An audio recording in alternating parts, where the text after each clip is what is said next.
বাজিতে আমি কি কি করে যুক্ত হলাম বা কেন যুক্ত হলাম। প্রথমত চরকির সাথে এটা আমার তৃতীয় কাজ। আর চরকি তো আমাদের দেশের জন্য খুব ভালো ভালো কন্টেন্ট প্রডিউস করছে। তো যখন আমাকে রিচ আউট করা হয় এই কাজটার জন্যে, আমাকে বলা হয় যে এটা একটা ক্রিকেট নিয়ে একটা গল্প। তো সেটা প্রথমে একটা মানে পয়েন্ট অফ ইন্টারেস্ট ছিল যে ক্রিকেট নিয়ে কোনো ওয়েব সিরিজ এর আগে হয়নি। আর আমার চরিত্রটা হচ্ছে একটা সাংবাদিকের চরিত্র। তো তারপরে আমি যখন চরিত্রটা শুনলাম আমি বুঝতে পারলাম যে এটা আসলে খুবই চ্যালেঞ্জিং একটা চরিত্র। এবং আমি লাস্ট যা কাজ করেছি, সেটা সিনেমা হোক বা আর ওয়েব সিরিজ হোক, আমি চেষ্টা করেছি যে এমন কোনো চরিত্র রোল প্লে করতে যেটা আমাকে আমার অভিনয় সত্তাকে চ্যালেঞ্জ করবে।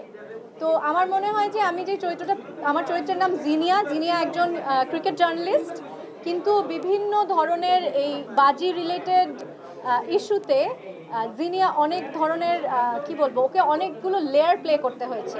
শুধুমাত্র একজন ক্রিকেট জার্নালিস্ট না, তার ব্যক্তিগত জীবনের কিছু ইস্যু ছিল, তার প্রফেশনাল জীবনের কিছু ইস্যু ছিল। তো সেইগুলো আমার মনে হয় যে আমাকে ভীষণ চ্যালেঞ্জ করেছে। আমার কাছে চরিত্রটা খুব ভালো লেগেছে।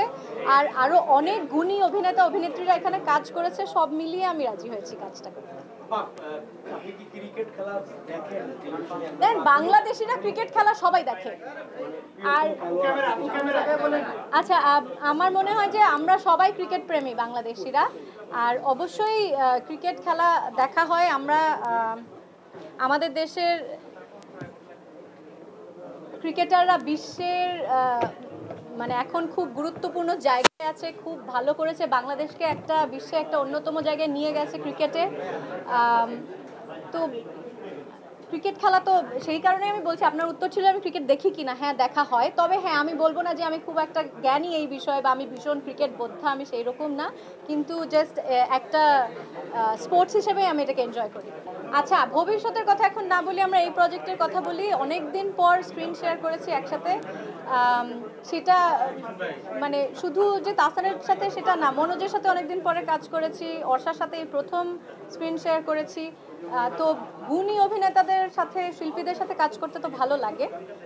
তবে ভবিষ্যৎটা এখন এই মুহূর্তে বলতে পারছি না, কারণ আমি তো খুব কম কাজ করি। তো আমি এখনও যাই, এই প্রজেক্টের পরে নেক্সট প্রজেক্ট কি আমি সেটাই জানি না। অভিনয়টা ভালোবাসার জায়গা থেকে করি, আর কম কাজ করি, আমার মনে হয় সেই জন্যই মনোযোগ দিতে পারি কাজে।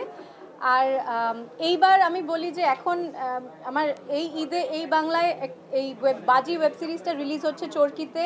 ওপার বাংলাতে আমার আরেকটা কাজ, একটা সিনেমা রিলিজ হবে এক সপ্তাহের মধ্যেই। তো এইরকম বছরে একটা দুটো কাজ করে যদি দর্শকরা ভালোবাসা দেয়, তাহলে আমার বেশি কাজ করার দরকার। আচ্ছা, আমার অনেক দিন পরে কি আমার রোজার ঈদে কাজল রেখা রিলিজ পেয়েছে। আর গত বছর মাইসেলফ অ্যালেন স্বপন চরকিতে রিলিজ করেছে। তো বছরে একটা দুটো কাজে আমার জন্য অনেক।